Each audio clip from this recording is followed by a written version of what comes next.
Alam mo ba, kailangan fluent ka sa English para makapasok sa BPO industry? Hindi mo kailangan maging perfect. Maraming gustong mag-apply sa BPO pero napipigilan ng thoughts like, basic lang English ko, high school graduate lang ako, or senior grad lang ako, wala akong BPO experience. Pero guess what? Sa Alorica, open sila sa high school or senior high grad, college undergrad, with or without BPO experience. Basic conversational English? Okay na!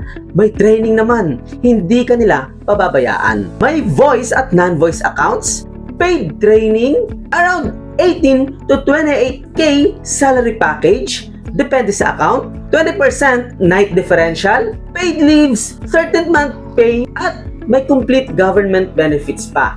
At meron ding HMO upon regularization. May chance ka ding ma-promote. So, hindi lang siya basta trabaho. Pwede siyang maging stepping stone mo for long-term growth. Minsan, ang kulang lang talaga, lakas ng loob. Hindi mo kailangan maging perfect.